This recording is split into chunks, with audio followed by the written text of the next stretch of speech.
If I can remember, it was back in October, I think 2016. I was meeting up with a friend named Mark Pelly. He's an incredible guitarist. We got in the studio and he gets on the guitar and he just starts playing this guitar loop. And I was just like, yo, this is incredible. Like, it's super jazzy. It was just dope, a dope vibe, you know what I mean? I'm really into like stuff that brings out like emotion in the music. So when I heard those chords, I was just like, yo, you gotta just fuck with it and just do something with it. And we just built on it and it became what it was. Slip me a Zanny at once. I got the earth and the blunt. I get the skirt when I want.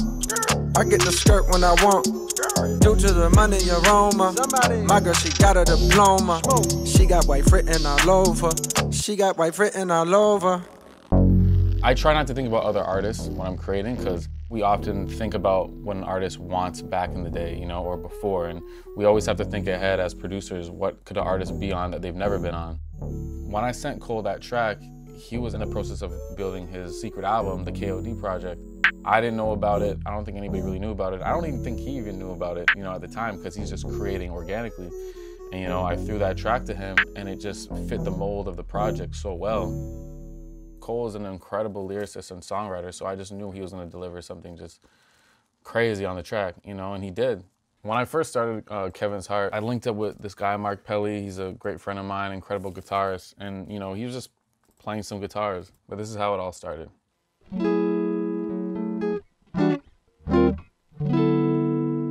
moment I heard that, I just knew, you know, that was something special.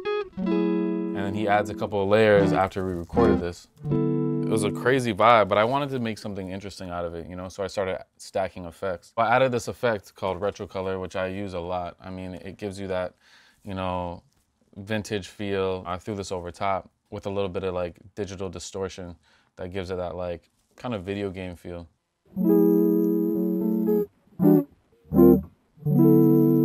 It doesn't really sound like a guitar, it kind of sounds like a synthetic feel, but I just always try to elevate the track to the next level and make the sound interesting. The next thing I'm thinking is to add bass. I opened up this VST called the Tal Uno. It's pretty much like a mimic of the Juno, so I pulled out this bass, did a little tricks to it, messed with the effects, and I came up with this. The bass is pretty much, you know, mimicking what's going on with the chords. I just really copied what Mark played. So from there, I just wanted to add a little bit more bottom present, so I started adding an 808. The 808 was just from a BWV pack. I always have like a little bend in my bass. It's like a little signature thing I would always do, but I don't know, I just felt like it added a little character in the bass. Usually I add the kick next because, you know, the bass kind of has to marry with the kick really well. It has to just knock together really, you know, perfectly. It's a pretty simple pattern. So after that, you know, I started adding hi-hats. And then I added a second hi-hat. There's another hi-hat that I added as well. The next sound I'm going to be looking for is a snare, so I pulled up this snare right here. I just wanted to EQ some of the sounds a bit, so, you know, I took away some of the highs. And then I added a drum shaper. Pretty much I layered that snare with a clap, and, you know, together this is what it sounds like.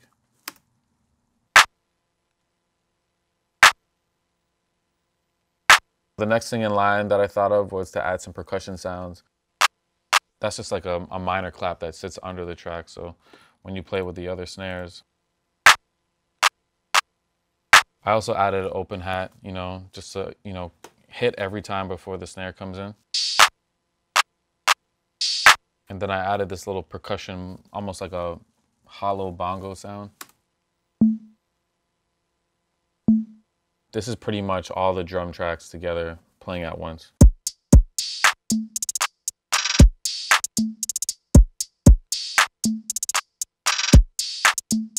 So after I did all the drums, I had the guitar, I had the bass. I just wanted to add a couple more things to bring out the, you know, a hook section almost.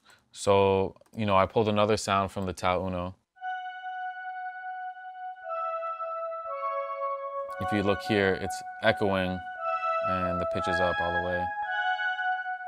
There's almost this falling effect that's happening in the lead, and I did it with This plugin here, Effectrix, if you listen carefully.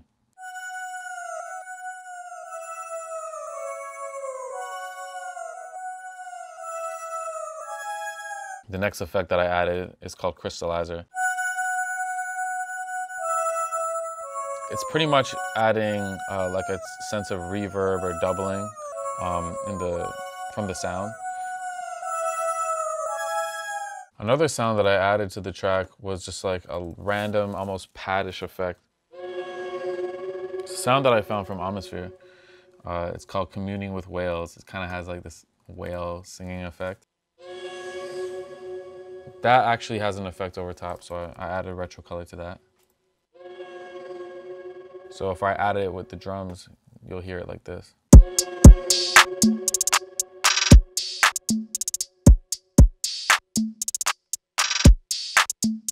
It's a really simple beat. We got the guitar, we got the bass, we got an 808 just to add some bottom, and the lead. It's really simple.